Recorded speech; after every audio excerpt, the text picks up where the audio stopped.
বাংলায় শুরুতেই রেমালের খবরের দিকে নজর রাখতেই হচ্ছে, কারণ ধেয়ে আসছে ঘূর্ণিঝড় রেমাল।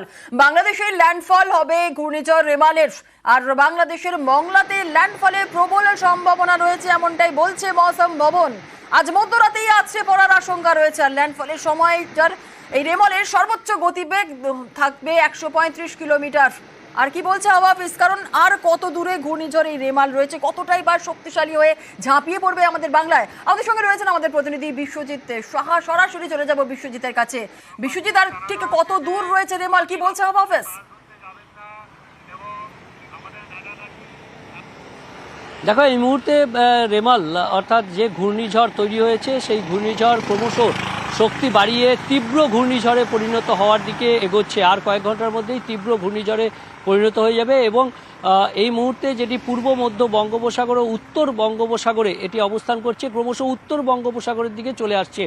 আর এখনও পর্যন্ত বাংলাদেশের খেপুপাড়া থেকে যদি দেখা যায়, যে বাংলাদেশের খেপুপাড়া থেকে প্রায় 300 কিলোমিটার দক্ষিণ পশ্চিমে রয়েছে এবং আমাদের যে সুন্দরবনের কাছে সাগরদ্বীপ, সেই সাগরদ্বীপ থেকে দক্ষিণ পূর্ব দিকে 290 কিলোমিটার এবং দীঘা থেকে 400 কিলোমিটারের দূরে রয়েছে এই অবস্থান করছে এই মুহূর্তে ঘূর্ণিঝড়। এবং ক্রমশ এটি তীব্র ঘূর্ণিঝড়ে পরিণত হবে এবং তীব্র ঘূর্ণিঝড় হিসেবেই আজ মধ্যরাতে 11:30 থেকে রাত 12:30টার মধ্যে ল্যান্ডফলের সম্ভাবনা। আর এই ল্যান্ডফল হবে বাংলাদেশেই।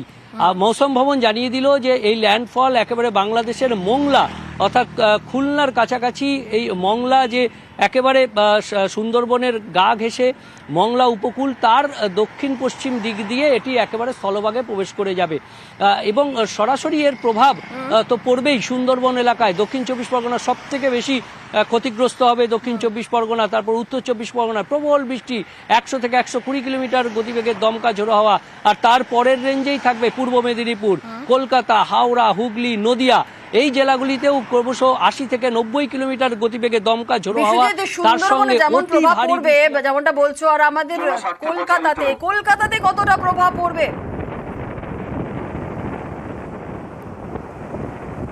একদমই, কলকাতাতেও বেশ ভালো প্রভাব পড়বে, কারণ এই যে সিস্টেমটি যখন ল্যান্ডফল করবে তারপর সরাসরি আরও উত্তর দিকে এগিয়ে যাবে এবং এই উত্তর দিকে এগিয়ে যাওয়া মানেই বাংলাদেশের বর্ডার ধরে এগিয়ে যাবে উত্তর দিকে। আমাদের রাজ্যের যে পূর্ব দিকের জেলাগুলি ক্রমশ দক্ষিণ 24 পরগনা, তারপর উত্তর 24 পরগনা, কলকাতা, হাওড়া, হুগলি, পূর্ব বর্ধমান, নদিয়া, এই জেলাগুলিতে সব থেকে বেশি প্রভাব পড়বে। কলকাতায় জলমগ্ন হওয়ার আশঙ্কা রয়েছে। কলকাতায় প্রবল বৃষ্টি হতে পারে, 100 থেকে 200 মিলিমিটার বৃষ্টি হতে পারে এবং তার সঙ্গে ঝোড়ো হাওয়া, দমকা ঝোড়ো হাওয়া 80 থেকে 90 কিলোমিটার বেগে এই ঝোড়ো হাওয়ার তাণ্ডব শুরু হতে পারে। আজ সন্ধ্যের পর থেকেই এই ঝোড়ো হাওয়ার তাণ্ডব শুরু হবে, আগামীকাল সকাল পর্যন্ত এই তাণ্ডব লীলা চালাবে রেমাল।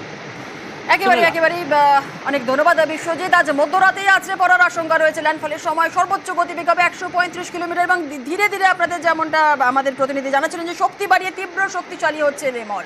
আর ঘূর্ণিঝড়ের প্রভাবে অতি ভারী বৃষ্টি, উপকূলের 2 জেলায় প্রবল বৃষ্টির পূর্বাভাস রয়েছে। উত্তর এবং দক্ষিণ 24 পরগনায় প্রবল বৃষ্টি, শুধু উত্তর দক্ষিণ 24 পরগনা ছাড়াও কিন্তু অন্যান্য জায়গাতেও প্রবল বৃষ্টির সম্ভাবনা রয়েছে। কলকাতা, দক্ষিণ 24 পরগনা, হাওড়া, হুগলিতেও কিন্তু বৃষ্টির সম্ভাবনা রয়েছে। আমাদের 3 জেলা থেকে 3 প্রতিনিধিরা রয়েছে, তাদের সঙ্গে কথা বলে নেব। প্রথমেই কাকদ্বীপে রয়েছে আমাদের প্রতিনিধি বিশ্বজিৎ হালদার এবং এর পাশাপাশি সুন্দরবন থেকে রয়েছে অনু বিশ্বাস এবং দীঘা থেকে রয়েছে আমাদের প্রতিনিধি পঙ্কজ। প্রথমেই কাকদ্বীপের ছবি একটু জানবো, কারণ কিছুক্ষণ আগেই আমরা কথা বলছিলাম আমাদের প্রতিনিধির সঙ্গে, বিশ্বজিতের সঙ্গে। ইতিমধ্যেই বৃষ্টি শুরু হয়ে গেছে, প্রবল দমকা হাওয়াও বইছে। কি পরিস্থিতি এখন সকাল 8টা বাজে, বিশ্বজিৎ?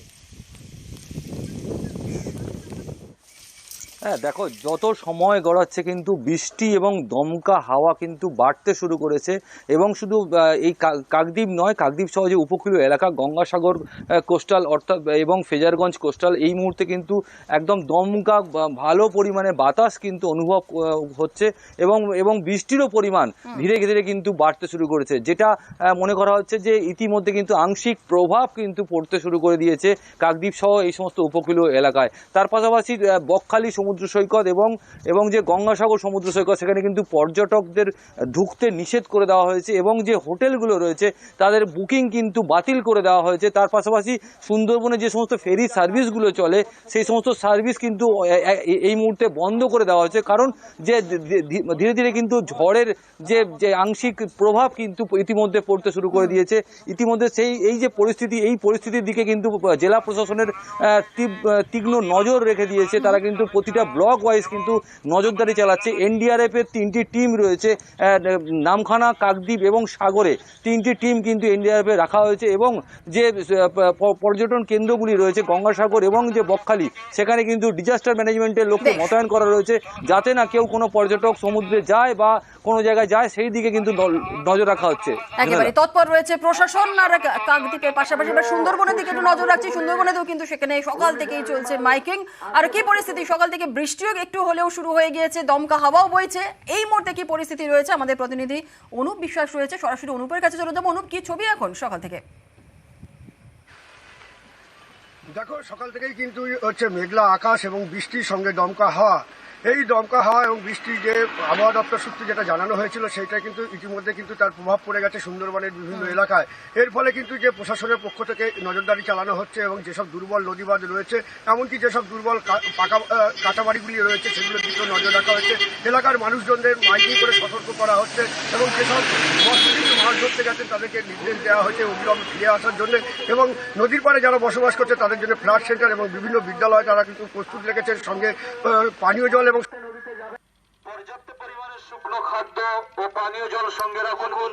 গবাদি পশুদের নিরাপদ স্থানে একেবারেই বোঝাই যাচ্ছে বা ইতিমধ্যেই যে ছবি আপনাদের দেখাচ্ছি, সুন্দরবনে সেখানে ঘন মেঘের সৃষ্টি হয়েছে এবং ইতিমধ্যেই সকাল থেকে বৃষ্টি শুরু হয়ে গেছে, তার সঙ্গে দমকা ঝোড়ো হাওয়া। আর এবার একটু দীঘার দিকে নজর রাখতেই হচ্ছে, কারণ কিছুক্ষণ আগে আমাদের প্রতিনিধি জানাচ্ছিলেন যে এই মুহূর্তে রেমল কিন্তু দীঘা থেকে 400 কিলোমিটার দূরে রয়েছে। দীঘার থেকে কি এই মুহূর্তে পরিস্থিতি রয়েছে একটু জেনে নেব। আমাদের সঙ্গে পঙ্কজ রয়েছে, সরাসরি পঙ্কজের কাছ থেকে জেনে নেব। পঙ্কজ, দীঘাতে কি ছবি এখন?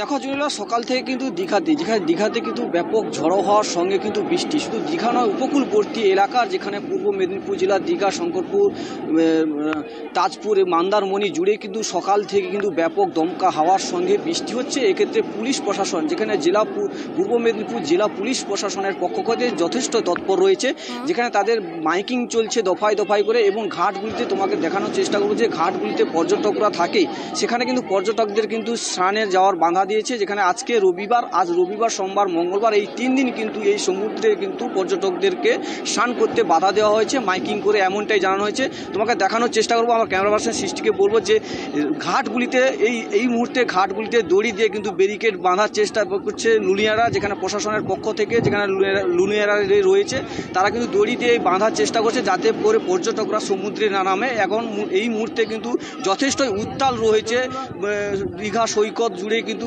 সমুদ্র উত্তাল রয়েছে, যাতে কোনো অপ্রীতিকর সমুদ্র উত্তাল যেমন হয়ে রয়েছে, যে ছবি আমরা দেখছি। আর এর পাশাপাশি ইতিমধ্যেই কিছু পর্যটকও আমরা দেখতে পাচ্ছি। পর্যটকদের সঙ্গে কি কথা বলা সম্ভব হবে পঙ্কজ? আমি চেষ্টা করছি পর্যটকের কাছে যাওয়ার জন্য, কিন্তু দেখতে পাচ্ছ তুমি যে সমুদ্র উত্তাল রয়েছে, পর্যটকরাও যথেষ্ট রয়েছে। তারা কিন্তু এখন এই যে সমুদ্রের জলোচ্ছ্বাস দেখার জন্য কিন্তু তারা অতি আগ্রহে আছে। সেক্ষেত্রে আমি একজন পর্যটক আছি, তাদের সঙ্গে কথা বলবো। তারা কোথা থেকে এসছেন? আমি বিরাটি থেকে এসেছি। কি মনে করছেন এই ঝড়ো হাওয়াকে নিয়ে, কতটা আতঙ্ক? এটা দেখার একটা নতুন একটা অভিজ্ঞতা। ঝড়ের দিনে কীরকম হয়, সমুদ্রে কীরকম উত্তাল হয় সেটা দেখার জন্য সেই আগ্রহ নিয়েই এসেছি। আগ্রহ নিয়ে, আতঙ্ক নেই তো? হ্যাঁ, আতঙ্ক তো একটু আছেই, তবুও সেই আতঙ্ক, মানুষের জীবনটাই সবসময় আতঙ্কে ভরা। প্রশাসনের পক্ষ থেকে কিছু জানাচ্ছি? প্রশাসনের পক্ষ থেকে শুনেছি, কিন্তু সেরকম দেখছি না, সেরকম ব্যবস্থা যে নিয়েছে সেরকম কিছু দেখতে পাচ্ছি না। জুনেরা, তুমি দেখতেই পারছো যে পর্যটকেরা তারা কিন্তু আতঙ্কে আছে, কিন্তু যেখানে প্রশাসনের পক্ষ থেকে এবং যে আবহাওয়া দপ্তরের পক্ষ থেকে যেখানে যে আতঙ্ক নয়, কিন্তু সতর্ক থাকার জন্য কিন্তু বার্তা দিচ্ছে, বারবার মাইকিং করে জানাচ্ছেন যে সতর্ক থাকার জন্য। সেক্ষেত্রে পূর্ব মেদিনীপুর জেলা জুড়ে কিন্তু সকাল থেকে দফায় দফায় বৃষ্টি এবং পুলিশ প্রশাসন এবং ব্লক প্রশাসনের পক্ষ থেকে কিন্তু মাইকিং চলছে দফায় দফায় পূর্ব মেদিনীপুর জেলার যে সৈকত নগরী সুন্দরী, দীঘা, মন্দারমণি, তাজপুর জুড়ে। এবং যে ত্রাণ কেন্দ্রগুলি সেখানে কিন্তু মজুত করা হয়েছে শুকনো খাবার, এবং যেখানে মাটির বাড়ি রয়েছে তাদেরকে বলা হয়েছে নিরাপদ জায়গায় থাকার জন্য। ধন্যবাদ পঙ্কজ।